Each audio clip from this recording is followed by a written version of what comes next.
for it. Wait for it. And we're live. Hey, all you crazy sci-fi and fantasy fans. Time for your daily dose of shenanigans over here at the Blasters and Blades podcast. And of course, now that my mind went blank, this is when my Word document freezes, so I can't read the script. Let's try that again. Hey, all you crazy sci-fi fantasy fans. It's time for your daily dose of shenanigans over here at the Blasters and Blades podcast. Just a couple of nerdy veterans, a Stabby chaos coordinator, and one chief shenanigator geeking out over our science fiction passions and fantastical fantasies. A place where magic is king, the sky is the limit, and space is the place. We are the podcast that puts the fun in dysfunction. So without further ado, we're going to let our guests introduce themselves to our listeners and viewers at home. We're going to start with the lovely Miss Bambo Boncherie. Yeah, Bambo Boncher here. I'm writer of, got into short stories this year, so a couple of Act Press stories. Weird West is my jam. A little bit of fantasy here and there. We'll see what else I can get into. Might even debut some sci-fi next couple weeks. We'll see. Cool. Next, we have Bill McUshton. Yeah, I'm Bill McCushton, writer of the Zorn Pulp over on Substack, and I want to say something about Daniel's name, but I really don't have a place to talk about that myself. So, yeah. I'm actually kind of partially convinced that everybody's name here today was just to test my ability to read out loud in front of the class, and that you're all just messing with me. And that this is not really your name. It's probably something boring like Smith and Jones and I don't know. That's what pen names are for, man. Not cool, man. I've been accused of making up my actual last name so many times that I actually carry a copy of my birth certificate in my wallet. So, did they give you any cool nicknames when you're at boot camp with a name like Lavoris? Oh God, yes. Lavoris was my favorite. My pen name is actually an archaic spelling of my real surname. Because there are like 5 different ways to spell my surname, and they all have that same source of Clan Ushton over in Scotland. Well, that's because before Merriam-Webster, there wasn't exactly a standard dictionary, so the spelling was whatever the monk felt like writing down. Yeah, there are some funny stories about how regarding the etymology of the name. No, but it was also like, it was not just how they felt like spelling it. It's like if somebody had an accent and they wrote it phonetically because that's how they did it, then you got their accent in text for in memoriam. So it looked like a John Jakes novel, basically, right. It's really funny. Like when you start looking at the history of family surnames and where some of them come from. There are a couple of them out there that are literally their last name means the illegitimate offspring of the Holy Catholic Church. If they're friars that didn't keep it in the Cossack. And so the Cossack didn't stay down. And so I'm just like, oh, that's a cool way to get a name. So basically they're glorified bastards. And not the insulting term, like in the actual like clinical definition. Yeah. And so it's I don't know. I find names fascinating. I don't think I've met a writer yet who hasn't found names to be fascinating. Unfortunately, that also means that sometimes the baby companies think that means you're having kids. So I still get the weird emails because I do name research. And I'm like, no, this isn't for me. Shut up. Leave me alone. Stop sending me Pampers ads. Or the Gerber life insurance is the other one you get a lot of. Oh yeah. Or what is it, the college one where you could put money aside now to pay for college. 529s. Yes. So for only $1 million you can pay for their first year of college. Yeah. Sounds about right. All right, next we have the one, the only Mr. Daniel Schwaber. I probably butchered it, but I tried. That was pretty close. And I would just want to say that I wish that I could have a name that comes from something as cool as Clan Ushton. That's awesome. I write science fiction, fantasy, nonfiction books, teach English at Mid-American Nazarene University. And my most recent book was Maxine Justice, Public Offender, part of the Maxine Justice series. And I'm delighted to be here and meet all you folks. Did you say public offender? Yes. Yes, I did. Yes. They're awesome. Oh, I have to read these now. They are delightfully irreverent, so you will enjoy them. Yeah, they're right up your alley, the boys. New thing to put on my TBR. Yay. I mean, all he needs is the Lovecraftian elder gods, and he's like hit the trifecta. He's almost there. We'll see in the third book what happens. I Yeah, don't let's know say yet. there's more books to come, so who knows? It might already be in the plans. I don't know if I've ever asked you. So do you actually plot it out? So I mean, have you already like planned it out? Like, or you can tease us that hey, something's coming, or Well, I have some ideas, but I tend to be someone who like does do plotting, but I don't follow the outlines that I have. I keep them as a kind of target, and then Maxine, especially with Maxine as a character just tends to take over situations She in does my what she wants. brain, and yeah, she does what she wants, and so None of I us here get can relate curveballs to all the that at time. all. Oh, Yeah, of course not. you're writers, you know what I'm talking about. okay. My husband listened to me have an argument all the way home on Sunday with my characters in my head. I figured if I was going to have to deal with it, he could deal with it. Well, see, when you talk to yourself, they used to think you're crazy, but now you just put the little earpiece in and you can pretend you're on the phone. And now they That's a don't great idea. reach after you. It works Which great. only works as long as you're only doing one side of the conversation. Oh yeah. I tend to do like 3 characters talking together, and that's weird. Wait, so you ask and answer your own questions? Yes, often, and it's strange. I try to just do it while I'm driving. Okay, that does get a little awkward. Next, we have the one and only co-host, Chief Shenanigator, Jana S. Brown, who sometimes cosplays as Jenna Ray. Hello, guys. I am Jana S. Brown. I am the Chief Shenanigator and local den mother around here. I write under the pen name Jenna Ray, where we write the weird and the wonderful, often with smoochies. So speculative fiction of many, many stripes. And we're going to have a good time tonight. I've heard it. It's guaranteed. Guaranteed good time. I mean, I might or might not be on a sugar high, so there's that.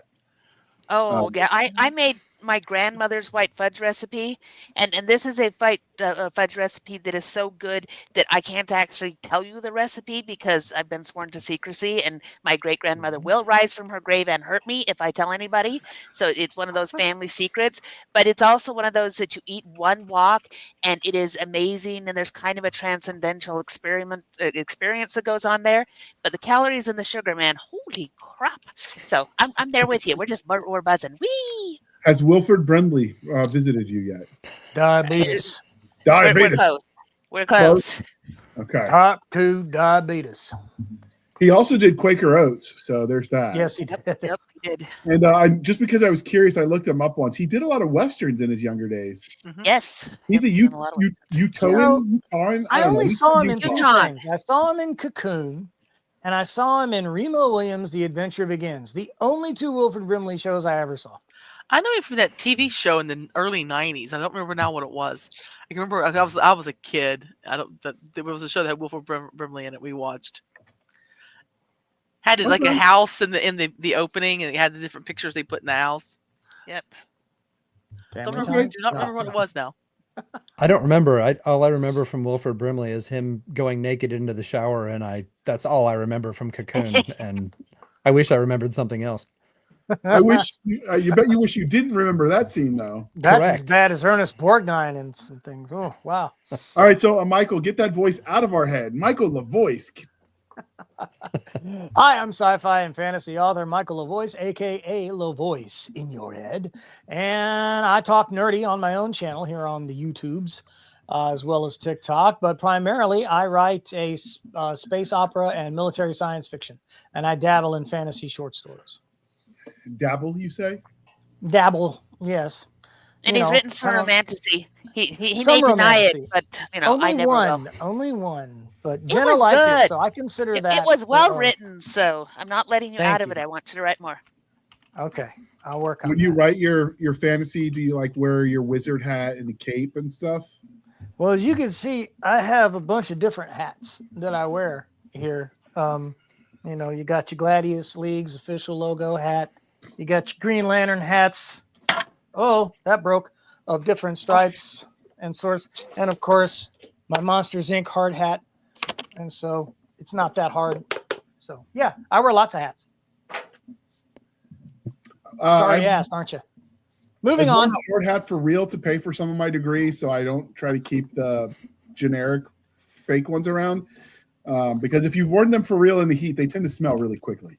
I've got one in the other room that I used to wear when I was in IT support for the Canadian National Railroad, and I had to go on a lot of their industrial sites. I will never put that thing on my head again ever, as long as I live. Yeah, I did construction to work my way through college. It is especially in the heat. And then every time someone said it's not so much the heat, it's the humidity, and you just want to reach out and just hug People them. People from Memphis here say that a lot, and I want to just throat punch every single one of them. With love. With love. With love. All right. So this is the religion question. Holiday edition. Is everybody ready for this one? All right. White Christmas. Yay or nay? Snow or no snow? We're going to start with you, Madam Bambo. Are we talking about do we want it or do we likely to get it? Dealer's choice. I would love to have a white Christmas. My chances this year, if the beginning of December are coming in, if the end of December is like the beginning of December, we might have a pretty good chance. We'll see. Okay. Bill? Honestly, I much prefer my winters to be like the Wyoming winters I used to get when I was a kid. I'm actually kind of envious where, from what you were saying about your place, Bambo, a couple days ago in one of the Discords, because I'm like, why can't we have winters like that anymore where I'm at? Where's my driving hazard roads, man? I want the whitest of Christmases. Okay. So did the snow get put on hold or something? Somebody do the right rain dance? Evidently. I may need to go down to the reservation and talk to somebody about that. All right. What about you, Dan? Are you team snow or no snow for Christmas? Yeah, absolutely. Team snow, starting like 2 days before Christmas and then through New Year's Day, and then I don't want snow anymore. I just want it for the holidays, and then no more having to shovel drives, no more backaches. So I like the ambiance of the snow for the holidays. I had to take the kid to a physical for school, and we're waiting in the pediatrician's office, and there was this little, I think she had to be 9 or 10, elementary school age, talking about there is now the equivalent of a rain dance to try to get snow days off of school. It involved pouring ice into the toilet somehow. So they figured it out. I'm just like, I've never heard of this. And one of the other parents was like, I'm from Florida. There's not enough ice in the world for that to work for us. I don't know. Last year, they had snow last year. Wait, really? Yes. Briefly. Did you not see where they got, what was it, 10 inches in New Orleans? Houston, New all the Orleans. way through. The panhandle. Okay. Wow. Wonders never cease. No, it was brief. It did not stick around very long, but they did get it. I don't think we've ever had more than enough that like in the Tidewater region, if you get snow, when you walk outside, your footprint leaves you seeing the ground again. It's that shallow. So we don't really get snow. All right. What about you, Jana? Team snow or team no snow? I am with Daniel. I love the snow for the season. I want to get snow from about 3 days before Thanksgiving until 2 days after New Year's, and then I'm done with it. Because in Utah, after you get to that point, it all turns gray and you get inversions, and both of those things suck. But for the holiday itself, the whiter, the deeper, the better. What is an inversion? Okay, weather lesson here. A lot of Utah is bowls within the mountains. That's the way that we live there. And so the problem is that when you get lots of cold air trapped by warmer air on top, then it keeps all the pollution, natural and otherwise, from cars and everything stuck inside of that. And so we live in smog central. We have the worst air quality anywhere until you get a storm that whips it up and blows it back out. But it's a problem with living in a place that's shaped like a dish. Because you get two different systems that sit on top of each other, and then everything gets trapped in the valleys. And you can go up in the mountains, and it'll be beautiful, and it'll be warm, and in the valleys, it'll be cold as all get out and smoggy. And you can get all your minerals in one breath. All right. What about you, LaVoy? Snow or no snow? So I've lived, it's geographic dependent because I've lived in the Memphis metropolitan area since 1994. The first snowflake that hits I-40, 20 cars go off the road, and they're all 4x4s. That sounds like The Virginia. guys here drive Humvees and 4x4s. They think they're in tanks, and they drive. You got to understand Memphis, man. We drive 15 miles an hour over the speed limit when it's dry. We do 2025 when it's wet. That's 2025 over. So I don't know what the mindset is with these people around here, but nobody here can drive in any kind of precipitation ever. So no, thank you. Keep the wet, slippery stuff to yourself. White lumpy rain, as Skipper on Gilligan's Island called it. You can have it. My wife loves winter. I despise it. I love the warm, no snow. No, I like seeing snow starting at about the end of October, 1st of November. I want it through to the 15th of March. Now, once you hit the 15th of March, as soon as the robins are back, the 1st of March, I'm done, ready for spring. But I want it from November, December, January, and February. We have spring in February here, so No. Yeah. We get spring. Well, we'll get the last couple of years. We've gotten April and February. We've gotten February and April. We get May and March and May. Honestly, we do get snow here like once a year, but it usually doesn't hit till the end of January, 1st of February, and then we just smack right into spring. Okay, that sounds. So also the whole snow day thing doesn't happen anymore. And out here, it hardly ever happened anyway. I grew up here in the mountains, and I think I ever had one snow day. Oh. But now they have online school, and so they cancel school all the time for things and just move it online. And my kid's like, there is no such thing as a snow day anymore because all they do is shift it online. It's like, that's right. There will be no snow days ever again because they can do it online. Now, here in West Virginia, they still get snow days. They still get They cancel classes here for rain events. I don't know what's going on. We used to have to sit in front of the TV and watch the little chyron at the bottom of the news channel for your school to scroll. And if Waiting you missed for your it, you had- county to come up. Right, if you missed it, For you had me- to start all over again. For me, my bedroom was in the basement. So I would listen to the floor because the kitchen floor was above me, and the alarm would go off, and I'd be listening, laying. Because if I heard Mom come down the hallway and into the kitchen above my head, then I knew I had to get up. But if the time rolled by and she didn't get out of bed, then I knew because she had the alarm clock with the radio on. I couldn't hear the radio, but I was listening for Mom's footsteps. I grew up in Western everybody Kentucky. had that We brown- had real winter. So I think everyone we had that frequent brown snow radio days. clock. Mm-hmm. All right, so we'll keep this party moving right along. Does the tree stay up to New Year's, or do you take it down the day after Christmas? Bambo. When I put a tree up, I'm lucky if I get it down by the 3rd week of January, I'm doing really good. Okay. Usually it goes up the day after Thanksgiving if I put one up. Okay. Bill? The second everyone leaves the house, that tree needs to come down. The month of Christmas is over at that point.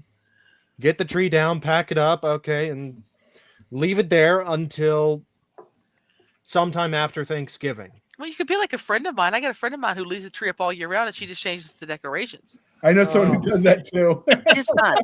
My dad left his tree up. He did not change the decorations. Every time I visited, it's just been Christmas in their basement and nowhere else. That's what my husband wants to do. When we move into the new house, he wants to pay somebody to put lights up and leave them up all year round. Just leave them up permanently. Just plug them in for the holiday, unplug them, but leave them up there. Get LED ones, and I think it is not a bad idea. Okay. What about you, Daniel? When do you take the tree down? I'm a Christmas minimalist now after our daughter moved out. We're empty nesters, so I put a couple of poinsettias on the mantle. It's a lot easier. I'm like too many other things to do than put up a tree and take it down. I like the vibe of it, but I'm just yeah. Yeah, when I was younger, No- I did no a tree lot at more all, decorating. sorry. Yeah, when I was younger, I did a whole lot more decorating. But nowadays, I think of all the Christmas decorations I've got in the shed and go, yeah, I could, but then I think about all the hassle it takes to take them back down. I go, no. Mm-hmm. Yeah, I'm team bah humbug, so that works for me too. All right. Well, what about I'm you? working on becoming a curmudgeon, and I think that having a Christmas tree would counteract that effect. So I believe that. Yeah, Grumpy Old Men 3, starring J.R. Handley and Daniel Schwamauer. absolutely. Jana, what about you? Oh, I love my tree. So it goes up the day after Thanksgiving, and it stays there until usually the 8th or 9th of January, until we get to the point we just can't stand it anymore. because I've got other things to do and I need it out of my living room. But no, I love my tree. We currently have 2 just a little bit over a year and a half old Bengal cats. And so this will be their second Christmas. And so the tree went up for 5 days. It is tied to various other things so that they can't pull it down. They have both been sprayed in the face multiple times. And at this point, we've got them just laying underneath it. Today, we put some more of the ornaments on, but it also looks like when my kids were young, and you know how you just don't decorate the bottom 2 feet? That's what we've got. The bottom 2 feet have no decorations on them except the lights. Everything is much higher. And we'll see if they will stay off of them. We've also strategically put jingle bells up. So when they jingle, then my husband steps into the room with the spray thing, and it's, yep, every time those jingle, you're going to get sprayed in the face, cats. So that makes the whole thing a lot more amusing. Doesn't that just make you want dogs instead? Sounds I like have a one of lot of those work. She just lays there under it and thinks that it's very pretty. All right, what about you, Michael? Okay, so I'm not good at decorating. However, I do have the kids, even though I've only got one of 7 still at home, all the other kids come back for Thanksgiving, and that's when the tree goes up. They all do it together. You know, one puts it That's up. sweet. My big 6'6" dude and his girlfriend on his shoulders run the lights around it in a circle, and she puts the star on top, and then they hang ornaments, and I just have to sit there and watch and have a good time and critique, which is so much fun. But you guys reminded me of a joke where this guy's like, every Thanksgiving my wife comes to me and says, what are we gonna do about the tree? And his response is, it's been up this long. Anyway, Dun, dun, dun. but ours will come down probably the first week of January, right after the Feast of the Epiphany, I guess. Usually when it goes down. Okay. What is your opinion on candy canes? Good or bad? Bambo. Oh, they're on the tree. Oh, I like a good candy cane. Usually, I'll eat at least one in the season. You Though I put think them I on- like the winter, I like the little, wintergreen flavored ones, the green ones. No, the no, no. green and Let white her ones. I love answer. those. No, not those. But the little teeny tiny ones, and those are hard to find anymore. Those are getting hard to find. And I do not like the fruit flavored ones. Those are disgusting. Do you put them on You the don't have tree? Dollar Tree stores where you're at? Yeah, we do. They usually have them. And Okay. sometimes I have put them on the tree before, but not normally. All right. What about you, Bill? They're okay. Only okay. Yeah. Yikes. All right. Underwhelming, but we'll allow it. Daniel. I mean, I'll eat a candy cane once in a while, but they're a lot of work, I think, to get the plastic off. Yes. You know? I mean, it's, and I'd rather have chocolate than peppermint. So, you know, if I'm buying something, when we don't have kids in the house, like, why not buy the chocolate? You know. Well, what about chocolate and peppermint? Well, that's good. It's just, we don't have a tree to put the candy canes on, so I honestly don't go looking for candy canes. Sorry, but if one's handed to me, it's okay. I'm with Bill on this. They're okay. All right. Jana. I love them.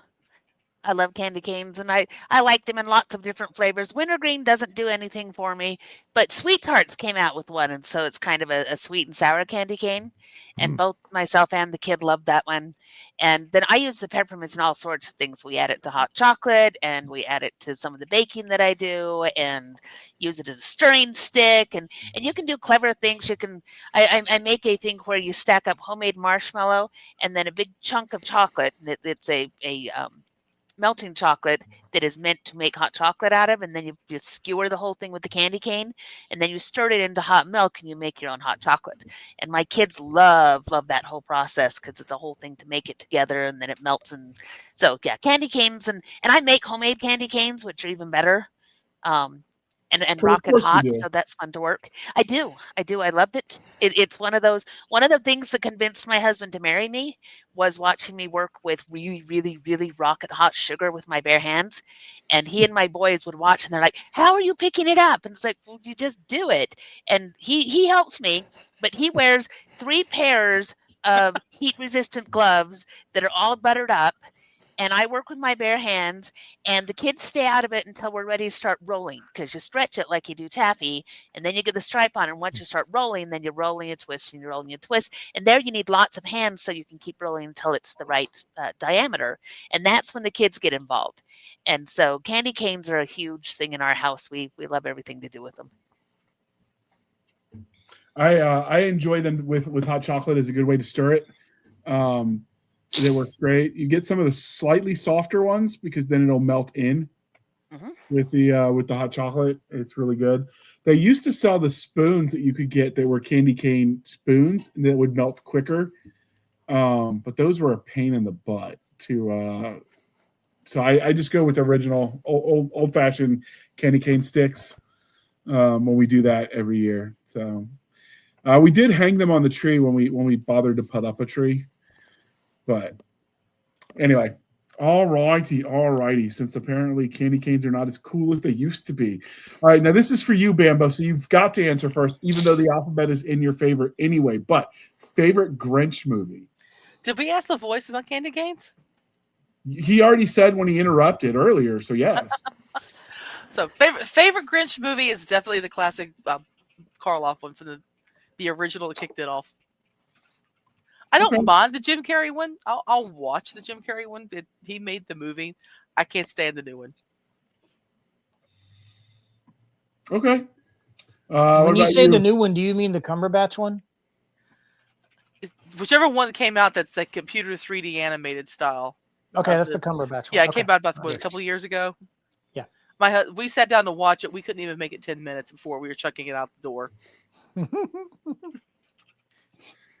Okay, Bill. I'm nostalgic for Jim Carrey. At the same time, though, the one from whenever it came out, the old one, is delightful to watch. And then I never saw the one that starred Eggs Benedict Cumberbatch because I didn't care enough to watch it. So, all right. What about you, Daniel? Yeah, I didn't watch the third one either. I'm nostalgic for the Boris Karloff Seuss version. I think it's awesome. I like the Jim Carrey one occasionally, but yeah. Jana? Oh, it's all Boris Karloff. That's the one and only as far as I'm concerned. Okay. The voice in your head.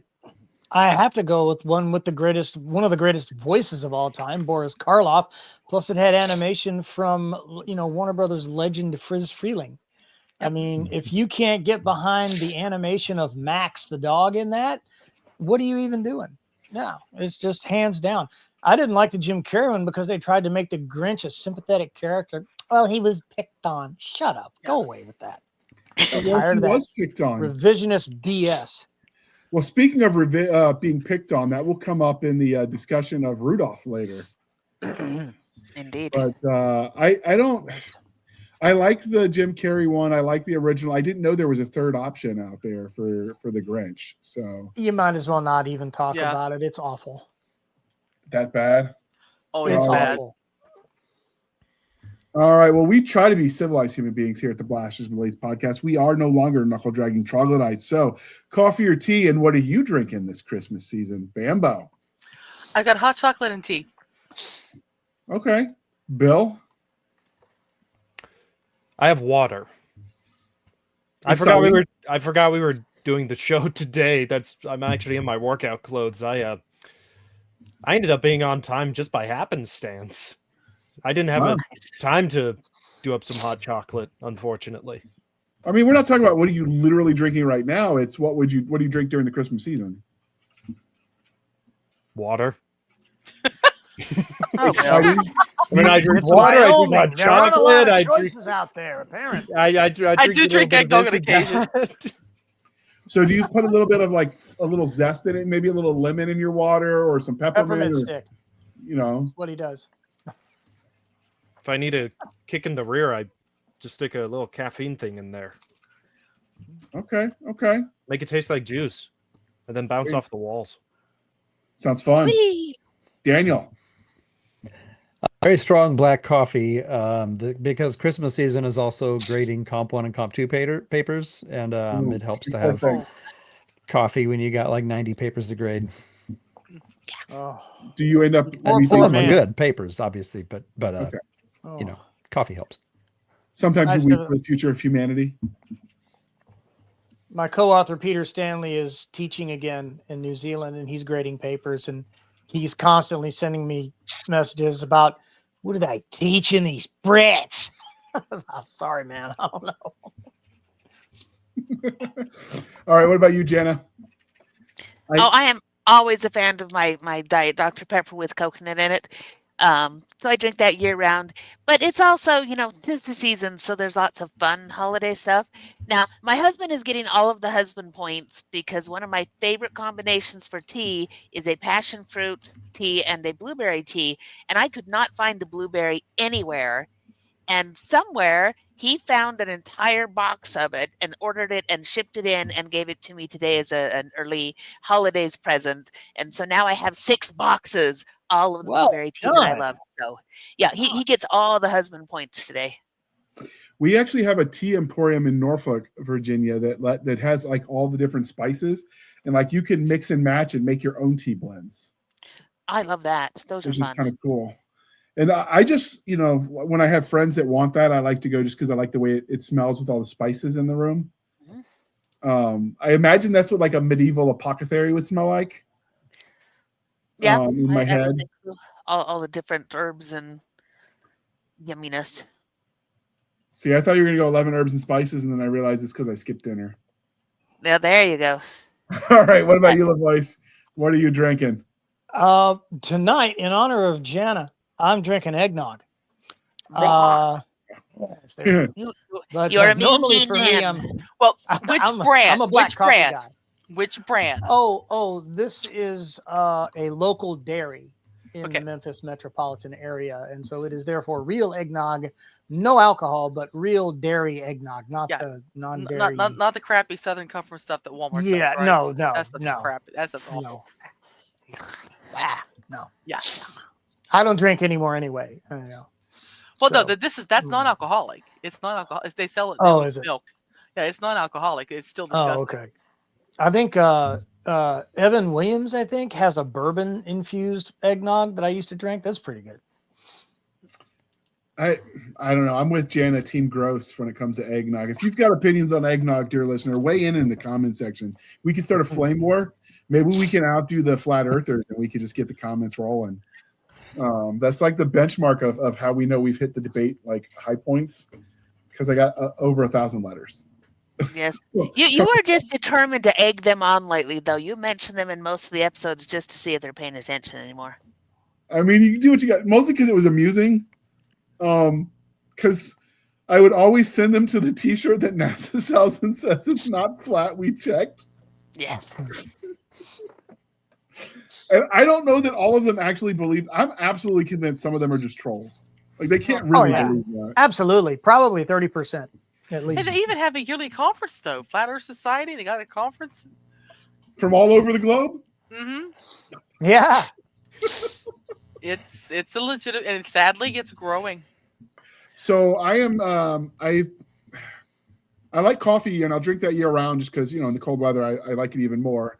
But for the holiday season, I've been doing mochas and hot chocolates. But lately, I've been using those candy canes we mentioned because you can get them the cheap kind at the Dollar Tree. Although it's not really everything's $1 anymore. It's like Five Below is what they ought to rename themselves. Mhm. Because everything is expensive at the Dollar Tree. I probably ought to find a different whatever. But you use the candy cane to stir it, and then it adds flavor, and it works I mean, perfect. Dollar Tree, Family Dollar, Dollar General, it's all the same now. Yeah, I did learn a trick when I was shopping for Thanksgiving. One of the guys that was the load-in for Coke was like, yeah, if you want to find out how to get the best deal, find like a Chat GPT or Grok or whatever, and then tell it, this is where I live. This is what I'm looking for. Where do I get the best prices? And it searches the internet for you, and then you can go buy the best deal. Wow, something AI is useful for. Cool. Absolutely, saving money. So I'm gonna have to try that next time I need to get candy canes, apparently, because I don't want to have to use the not a Dollar Tree anymore. We're gonna pause for a moment while we're gonna air that beautiful commercial, and then we are gonna jump into talking about the show that brought us here. So, boom.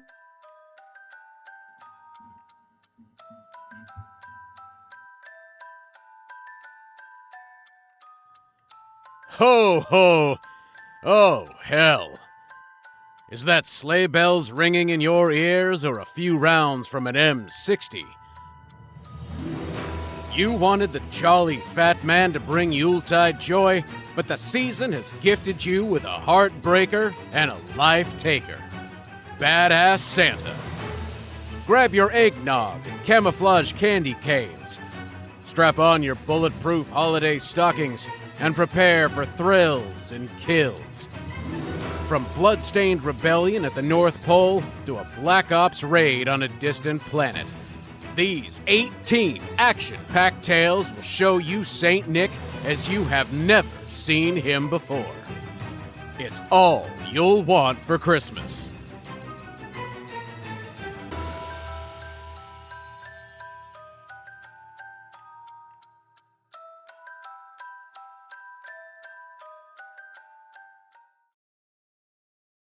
All right. Thank you for sticking with us through that commercial interlude. I do still have some Spotify codes for some free audiobooks for that. If anybody wants them, hit me up while supplies last. First come, first serve.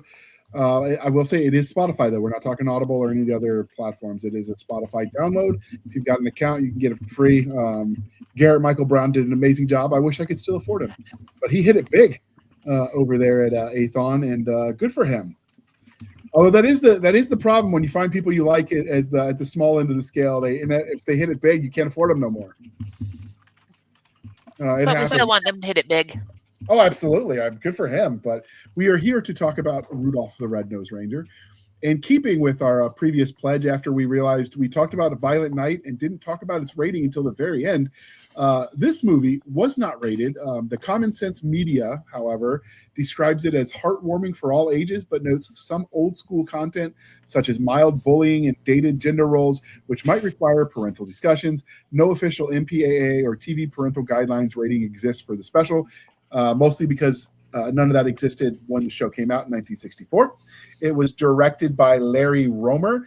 Had a budget of $500,000 US, $64, which is probably like $1 trillion bazillion dollars in 2025 dollars, because this was 1964.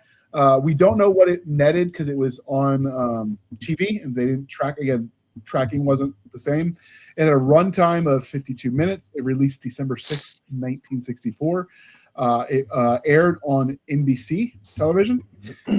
And for the ad copy, the 1964 Rudolph the Red-Nosed Reindeer TV special was sponsored by General Electric under the General Electric Fantasy Hour, but it did not have a single widely publicized advertising copy in the modern sense, such as a tagline, slogan, etc. Instead, promotional materials focused on the special's narrative, characters, and its connection to the beloved song and story tailored to attract family audiences. And so I stole that little description of the ad copy from the Wikipedia article about it because there is no ad copy. Jana, you did mention you saw something. If you want to talk about that real quick. Well, they just, instead of ad copy, because it was on television, there were commercials. And they would do commercials leading up to it. And it was always gather the family around. And very often it would be back to back. The earliest memories I have is they'd do it back to back with Charlie Brown. And then we got a whole lot of these stop motion animated Christmas specials. And so you would start to get set. So you'd get it with Charlie Brown, you'd get it with Frosty the Snowman, and then you'd start to get it this and The Year Without a Santa Claus and lots of different things. But it was mostly commercials that you had because there wasn't a theatrical release for it. Right. And so, but obviously because the way television worked back then, there is nobody kept a copy of the commercial. That was not something that was seen as worth keeping for posterity. So we can't show you any commercials. What I can show you, however, is they did remaster it for a re-release. And so that does have a movie trailer. And I will show you that. So let me pull that up. This is remastered. They kept the original stop motion movie. They just recolored it and obviously cleaned up the audio because they were releasing it in 4D. But this is the trailer that they made for it recently. I love this Christmassy time of year, especially when everything is running happy and smooth. Nothing like that year of the big snowstorm. I don't know what we would have done without Rudolph. Rudolph The Red-Nosed Reindeer. Rudolph the Red-Nosed Reindeer had a very shiny nose, and if you ever saw it, you would even say it glows. That nose! All of the other reindeer used to laugh and call him Look at the names. big flashing eyes. Rudolph the Red-Nosed Reindeer, you'll go down in history. Won't you guide my sleigh tonight?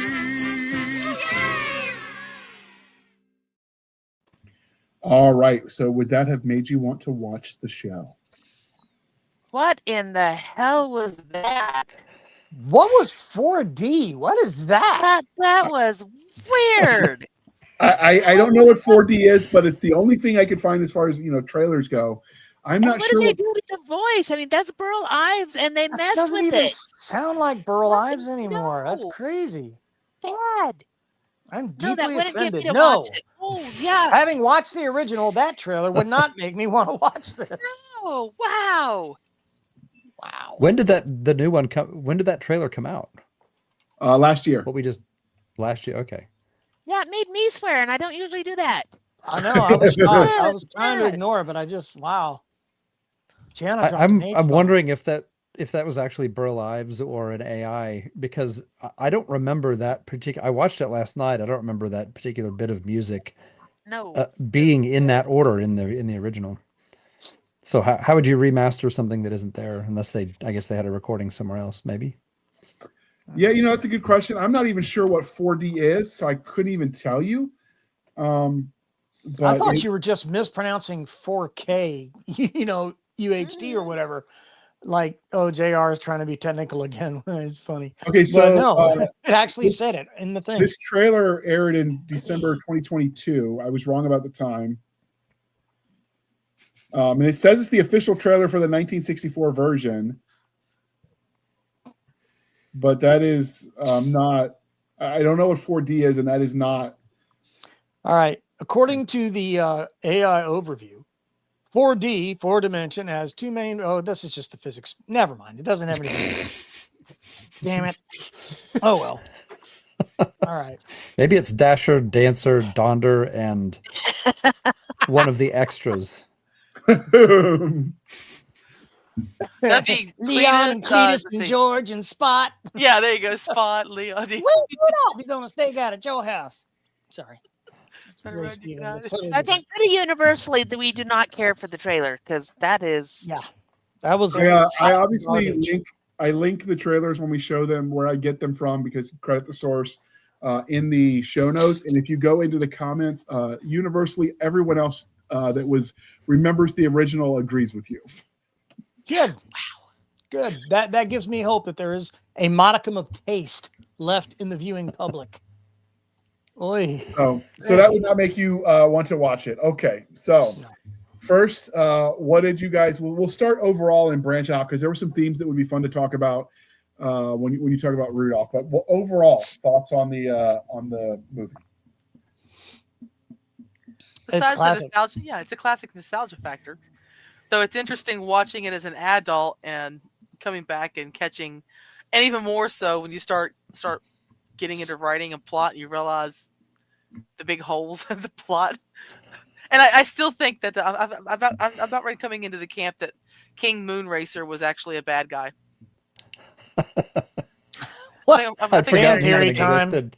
Why was he a bad guy? Well, but if you think about it, he went around and collected all these toys, put them on his island, never offered to fix them, never once went to Santa Claus. All Rudolph had to do was go to Santa Claus and goes, "Oh, okay, we'll go pick all these toys up and take them back out again." But King Moonracer would never do that. He never even told Santa Claus they were even there. So I still Give want to. them a home. Maybe Santa Claus wouldn't talk to him. Santa Claus Yep. wasn't a nice guy in this version. Well, yeah, Where but else then- is the but- Charlie in the well, box then, gonna yeah, live? well, then that means Santa Claus came and stole all his people. Then, so that means Santa Claus is the bad guy. But we don't. Nobody wants to go there. Well, And then there's also the He problem wants of that to happen. well, he and then there's the he problem. says he does. Well, then here's also the problem. The toys were broken. Were something wrong with them, so they went there. But Santa didn't fix them and then take them. He just picked them all up and started putting them out there. So I'm going. So He doesn't that mean they're found going? homes for them Yeah, with so- children yeah. who would appreciate them for what they were? It's like I That's told the my thing, husband. He's a weren't cheapskate. broken. They were just different, He and that turned was them into kind of the characters. point. Yeah, but he was- had to. But if they were toys, he had to have taken them out to begin with the first time, and they were rejected then. And then he didn't fix them. He just took them out a second time, didn't fix them again. So That's a unless he huge dropped plot them, hole. You're right. Yeah. That nowhere Yeah. in the lore does it say that specifically. Yeah. That they were rejected after being delivered by Santa. They're They just were rejected possibly toys rejected that on the basis of faulty Oh. because I manufacturing. figured the maybe. second time he took them out, he dropped them off at the Sisters of Mercy Children's Mission and Orphanage to make sure that they were appreciated. so what were you saying, Bill? I was just agreeing with the voice here. Like, there's no line of dialogue. There's nothing in the movie to imply or indicate that these were toys that were busted or broken or unwanted that were delivered on Christmas. All that's ever said about them is that they were rejected toys. That Moonracer himself, he says that every night he goes around the globe and searches for unwanted toys.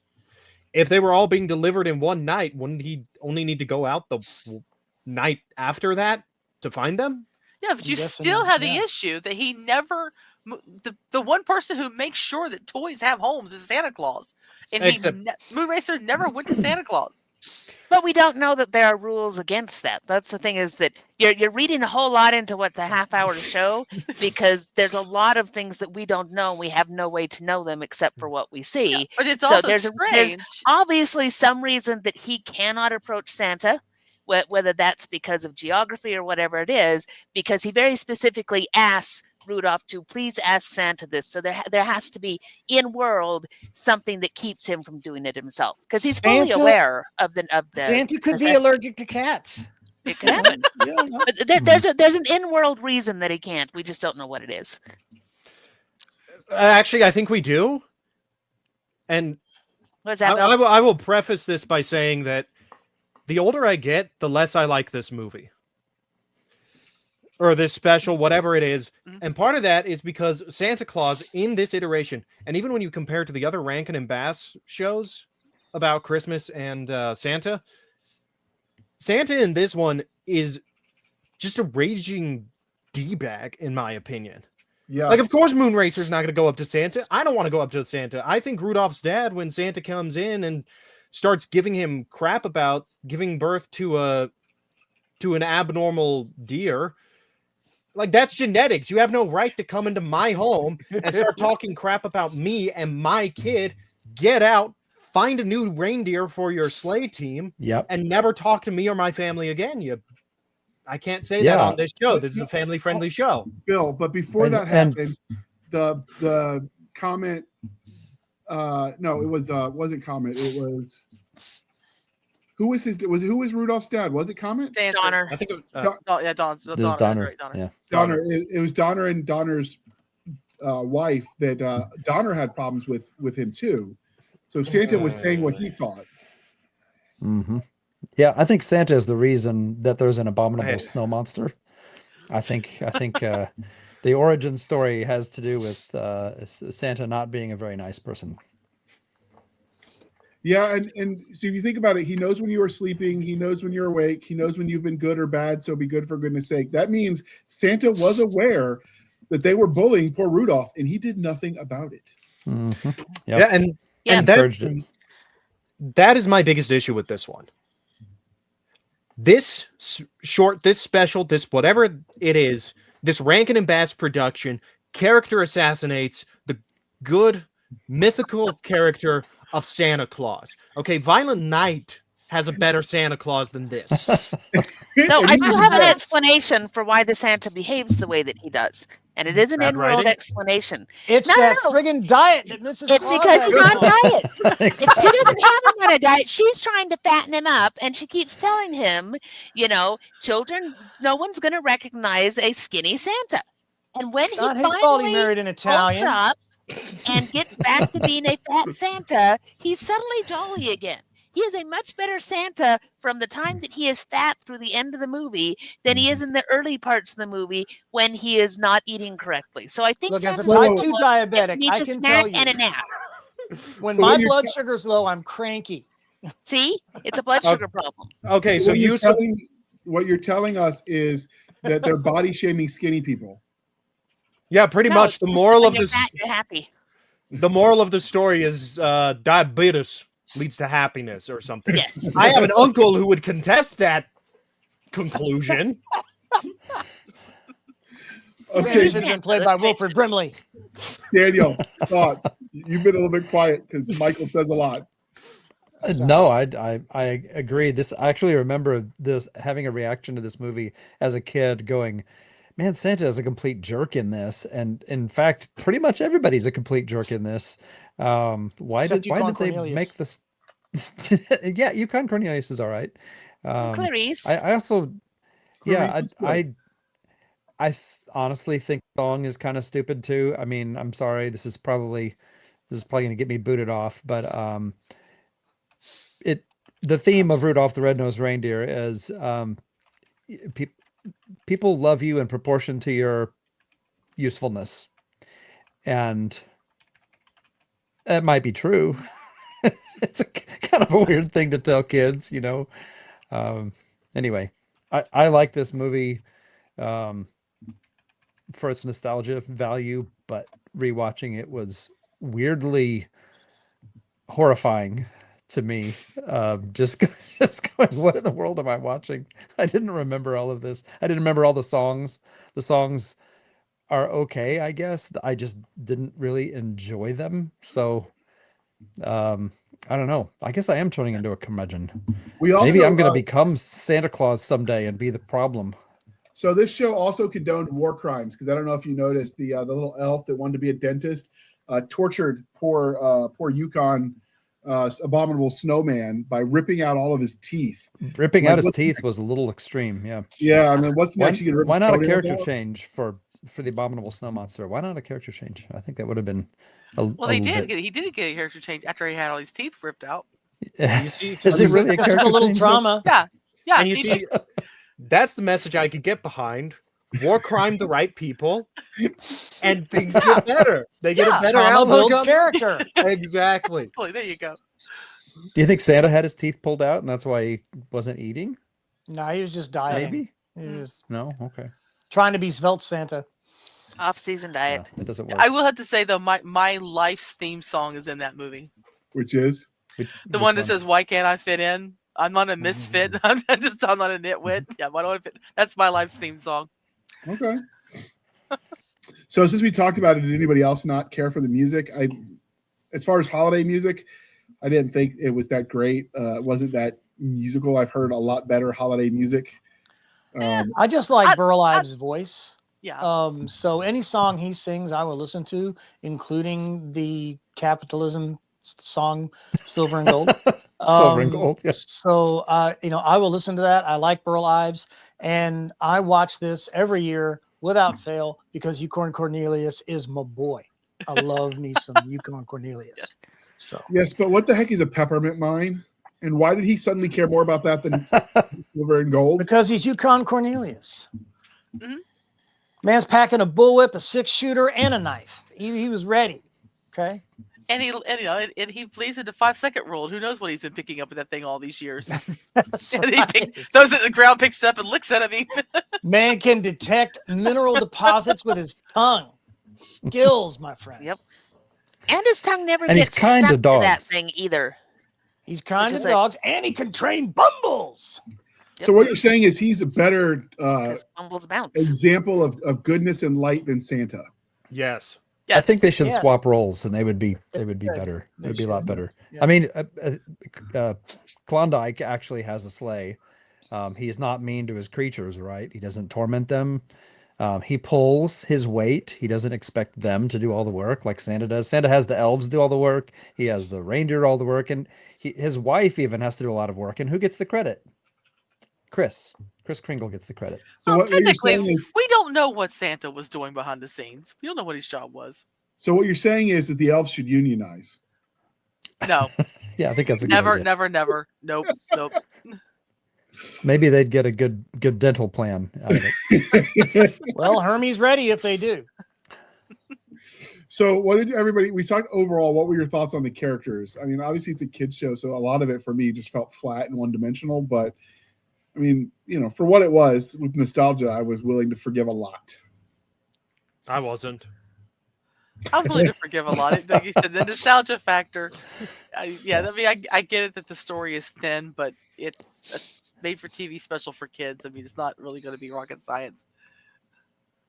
In 1964, let's not forget that Yeah. in 1964, the general rule of thumb to entertain children was use bright colors and funny voices and music. And it doesn't really matter about how it's written or how well it's written or how badly it's written or if the characters make sense or whatever. That's not It's just bright 1954. colors, music, and funny voices. That's all you need. That's not just 1964. Let's fast forward. Yeah, to I get that. To but I'm Teletubbies. I'm just trying to stick with the year this thing came out, And but Warner let's Brothers, talk about the voices for a animation. second because there was some really good voice work in this. I've already talked about Unicorn Cornelius. His voice was very well done, and I enjoy that actor's voice work. But let's talk about the misfit toy Charlie in the box. I love that guy. I've heard him before in other things, and Charlie, I just love that. He reminds me of Alan Tudyk as King Candy, and who's that other character? I can't remember the other character that used to sound like that. He was also in Disney productions. I think it was the Mad Hatter, right? Oh, the Mad Hatter from Alice in Wonderland, same guy. And I love that voice. And all of the characters on the Isle of the Misfit Toys sounded great. So as a voice chaser myself, I really enjoy the voice work in this. I had never thought about that. Now that you mention it, King Candy and the Mad Hatter from Alice in Wonderland do look a lot alike, don't they? They look a lot alike. They were meant to sound alike, and Alan Tudyk actually paid homage to that guy. Yeah. He says during interviews for that film. I can't remember the actor himself who did the original Mad Hatter voice, but it sounds an awful lot like him. And if it's not him, I would be greatly surprised. And I think it's just the whole feel, the artwork, the claymation models. There's a real whimsy to it. With the whole Christmas town and the way that things were done and the way that the eyes work and the characters look. There's a good whimsy to them. Right. And without this show, let's be real. Without this show, we would not have one of the most iconic pairings in all of holiday film and television history, Cold Miser and Heat Miser. Yes. From the later production of The Year Without a Santa Claus. Santa so Claus. you want to talk about I have never actually seen that one. I have never watched that one. We need to do that one because it's amazing. You have done yourself a great disservice. I have never seen. Well, when I was growing up, Rudolph was the only one I'd ever seen. I did finally get to see the one about Jack Frost a couple of years ago, but I haven't seen the other. There's another one with Rudolph in it that I haven't seen either. Yeah, Rudolph Shiny New Year. Yeah, I've never seen that one. And there was One where Rudolph they've and got Frosty's Christmas in July. Yeah, Rudolph Shiny New Year is great because they got a caveman who's just like the most comedic thing. Who's following these guys around, and they've got a knight and a caveman, and they're like collecting people from time. And he's talking. The knight says some great speech and walks off with these clanging sounds, and the caveman goes, "I'm with him, clang, clang, clang," and he says the word clang, clang. It's just hilarious. So without this show, we wouldn't have had that. And I love all of these shows, really. I do like the Snowman Burl Ives voice for it, but also I found myself oddly drawn to the way they were making him walk through the snow. His claymation was the way it almost looked like his hips were moving at the beginning of this back thing. and forth. It was like this, it was like it was weirdly compelling to me. He slithered on I'm not the voice person. who like knows all the actors and everything. But I do remember Burl Ives and Silver and Gold, and my parents had a Burl Ives album. I think they would play every Christmas too. Yeah, for me, when I watched the snowman move, it almost looked like a snake moving. It almost slithered. Well, it's like cross-country skiing. That's that motion that you have when you're cross-country skiing.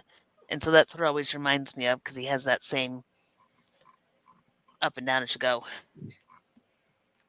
Okay. But it was clever, because you have to think, how else do you make a snowman move? Mm-hmm. But where's that propulsion going to come from? So I thought it was clever that they thought about, all right, well, side to side is actually going to make a whole lot more sense than where's he getting the push to go straight forward. Yeah, they might have put more thought into how to make the snowman move than the actual plot. Oh, they absolutely did. So what did you guys think of the stop motion? I don't know how common this was when they did it. I don't know where the state of the technology was as far as what to compare it to.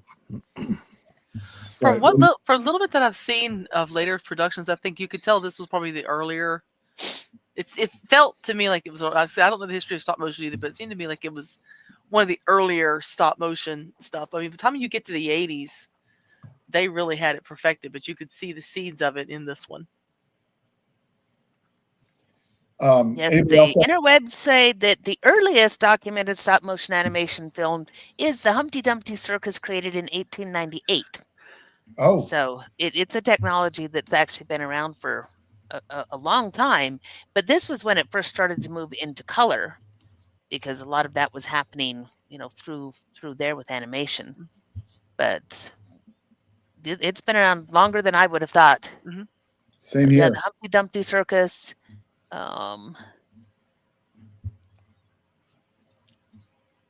Yeah, and then it kind of jumps us through till we get to things like The Nightmare Before Christmas and stuff, where you can really see how it's grown as an art form, and they do a whole bunch of these. Like I say, there's a bunch of these Christmas ones that Rankin Bass did, that The Year Without a Santa Claus, The Life and Time of Santa Claus. They redid the Santa Claus mythos like 16 times. It was kind of amazing.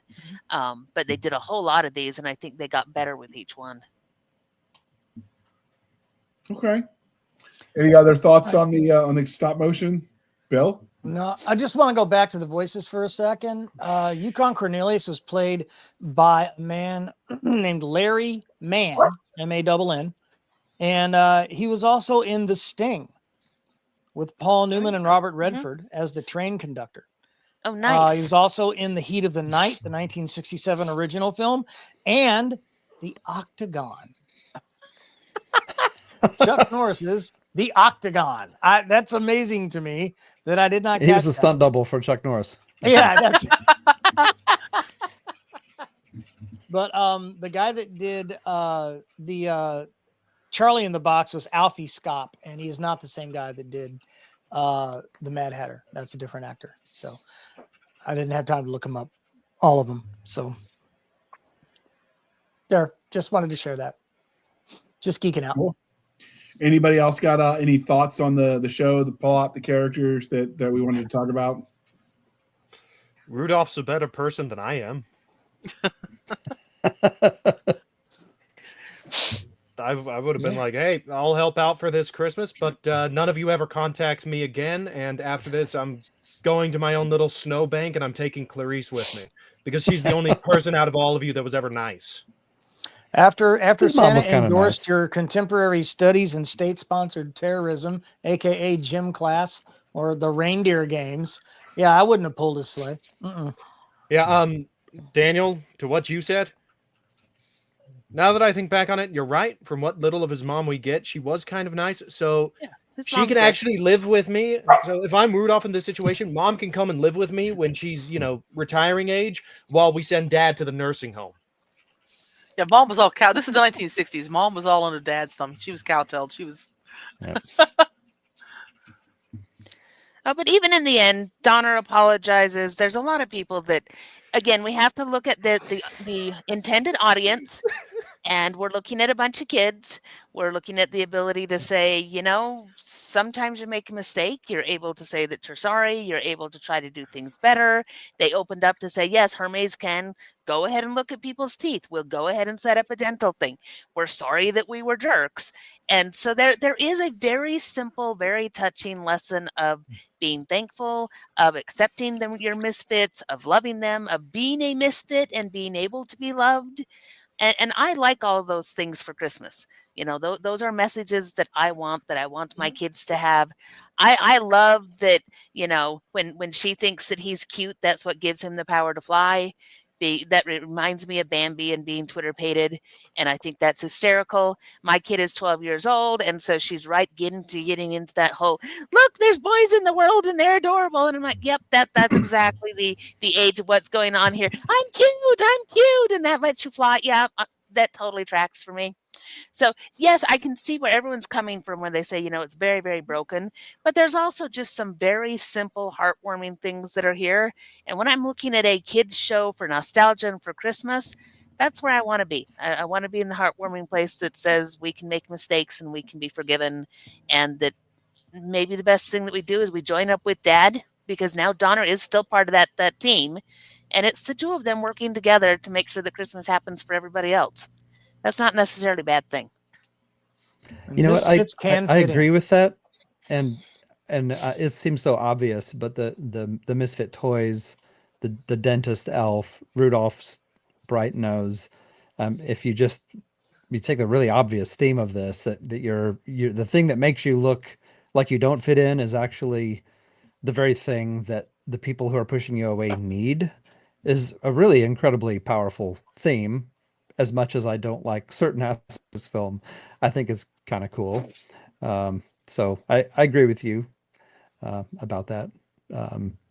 And my reaction to the film in the negative parts of it was more, I think, my reverse nostalgia of the just having flashbacks of life at that time, and yeah. So I think it has some positive things associated with it. All right. What about you, Bambo? I said I don't have anything. I guess there's fun things to pick apart with the plot line, but it is what it is. It's the time period. It's made for kids. It's not meant for adults, and it is simple. It's simple, and it harkens back to a simpler time of life when you have so less complications. And I would much rather go back and watch Rudolph the Red-Nosed Reindeer than some of the cynical postmodern stuff that we get where everything has to be deconstructed today and tore apart. And I go, you know, can we just have some nice, happy, lighthearted stuff in life? So I'll gladly watch Rudolph over several things. Okay. Looks like the dog agrees. Ranger. So this is the part, dear listener, where you weigh in and share your thoughts. And as we bring this puppy to a close, I'd like to remind you to please be kind and speak your mind on the reviewing platforms. Your reviews help the right readers find the right books. It really does matter, so do your part. And with that, we're going to start with you, Ms. Bamba. Where are you on the interwebs, and what are you writing right now? On the interwebs, I am on Substack at the moment, so you can find me with Bam Meta or Bam Boncher on there. I currently have 3 short stories in print, 2 that are coming out, but I don't know when. There's a romantasy coming out that I'm in with Michael LaVoice here. I have not heard anything on when that's going to be released, so it's coming up soon. In the meantime, if you want to read if you want to get a preview of the short story, go to my website, because it's on my website right now, on my Substack. But it's coming down as soon as I get word the book is getting ready to be published. It has to come off the Substack. So if you want to get a preview, go to my Substack. I also have a short story coming out soon in a 3 Ravens anthology, but I have not received any word on when it's coming. So otherwise, I am trying desperately to get a sword and sorcery story written as a follow-up to my Blades and Black Magic Rack Press anthology short story that came out this summer. I'm trying my best to get a sequel written. The story's fighting me tooth and nail. But I got it plotted out, and hopefully we will have it done and see what we can do with that this year. All right. What about you, Bill? Where can we find you on the Wild Interwebs? As usual, links will be in the show notes. And then what are you writing now? You can find me on Substack as well. You can find me, unfortunately, on X, where only the highest of intellectuals go to have well thought out and meaningful philosophical discussions. And in terms of what I'm working on, I've got the ongoing Zorn serial over on Substack. That is spelled Zulu Omega Romeo November Echo .substack I almost said .zorn .substack.com. And by the time this episode comes out, I'm hoping to have the newest episode, for lack of a better term, out for that. It's been far too long since the last one. Just putting the finishing touches on this next one. And I've also got a couple other projects in the works.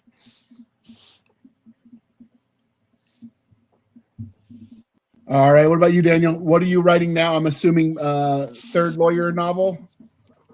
I'm doing some outlining for the third lawyer novel right now. I'm working on a much nerdier project on archetypes in ancient literature. So it's a more of a fun nonfiction, pointy-headed thing. But it's the sort of thing that you go down a rabbit trail and you realize how much is there, and it becomes kind of consuming. So that's what I'm working on right now. I'm about halfway through a book, hoping to finish by the end of the summer. That's something that while the listeners might not like, the panelists would definitely find it interesting. So drop the link to us when you get that out. Okay, cool. Thank you. Yeah. And where might we find you on the wild interwebs? DanSchwabauer.com. I'm occasionally on Instagram and Facebook. Not very much, but once in a while. Yeah. All right. What about you, Jana? What are you writing at the moment when you're not knitting and baking and cooking and cleaning up after the baking and the cooking? Yeah, it's December, so December is really, really busy with a lot of that. And as I've said on other shows, I also have both a niece and a nephew, one getting married on the 13th, one getting married on the 3rd. And that's just a powerful thing to do to your family. So I'm making wedding cakes and gluten-free donuts and all the things that are necessary for getting the newlyweds off, because love. But when I'm not doing that, things that I am writing, JR and I are working on the first book in the reboot series, The Doorway to the Divine, and that is coming right along. We will hopefully be getting that finished up here in the next little bit. I am working on an urban fantasy. I have done several short stories with Diana McDonough, which are published in a whole bunch of places. And so next year I want to start getting her novels out, be able to go a little bit longer form with my poor cop who is possessed by a spirit of the Wa. And so that's always fun. And I'm always dabbling on a couple of other 3 or 4 things. I've got a romance story in the works, and I've got a mercenary story in the works. And I'm busy, man. I'm busy. And you can find me at Linktree, linktr.ee/Opal Kingdom Press, or you can come straight to the press at opalkingdompress.com. And you can find me all over the internet under these 2 pen names. If you find them and they have to do with publishing, 99.987% of the time they are me. So I am the loser at internet hide and go seek, and I'm easy to find all over. Find me, read my books, tell me nice things. If you don't like them, I don't want to know.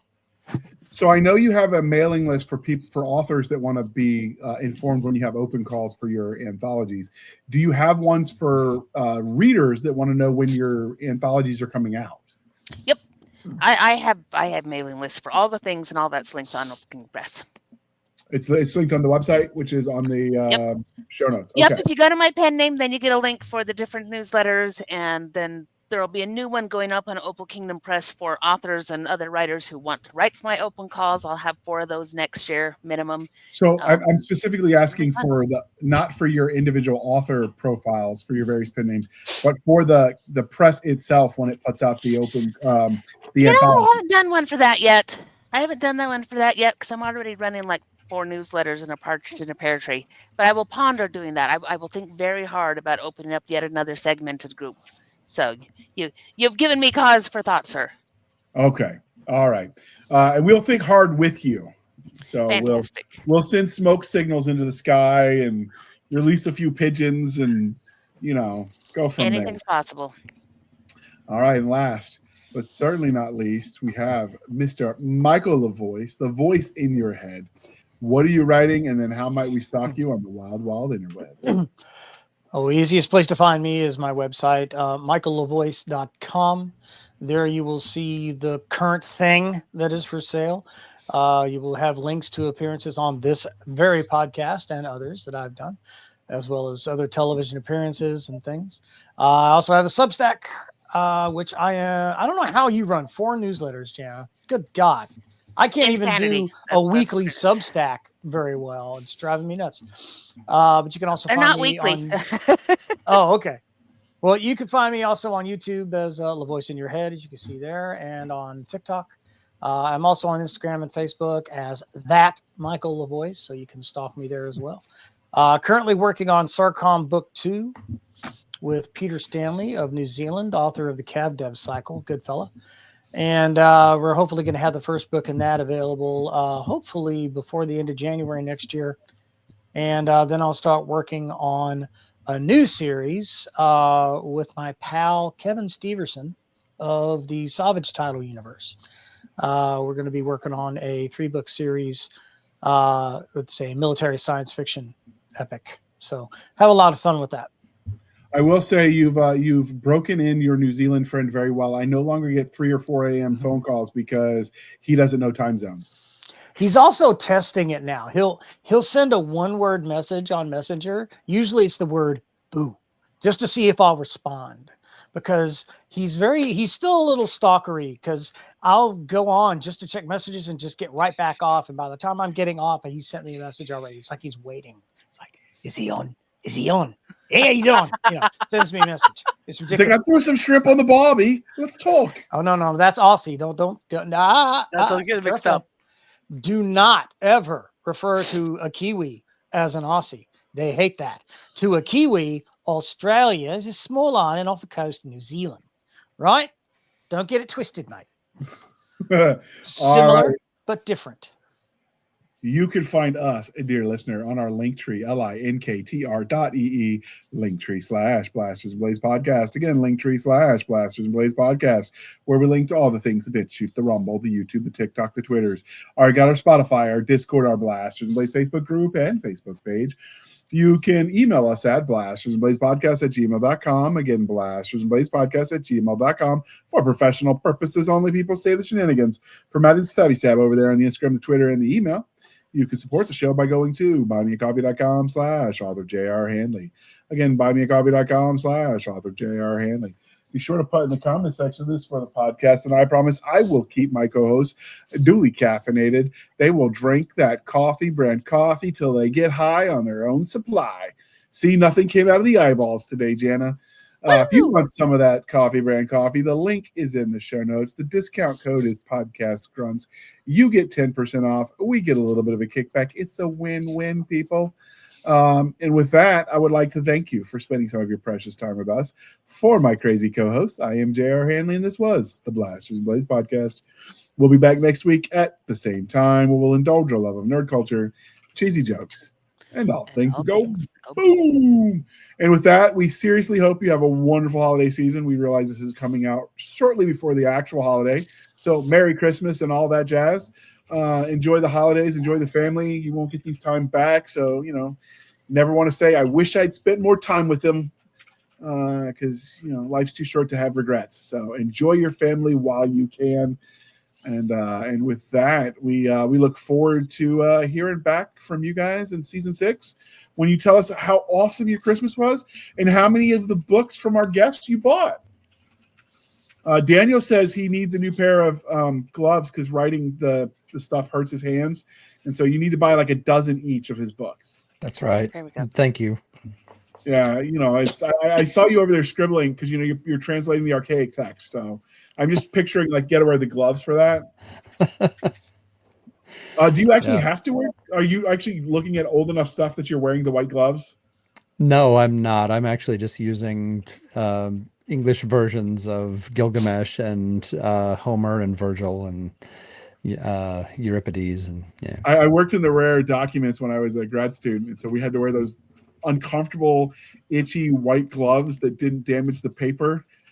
And I'm just saying, if we ever needed to torture information out of people, just put that on them and make them wear it for hours while they turn pages.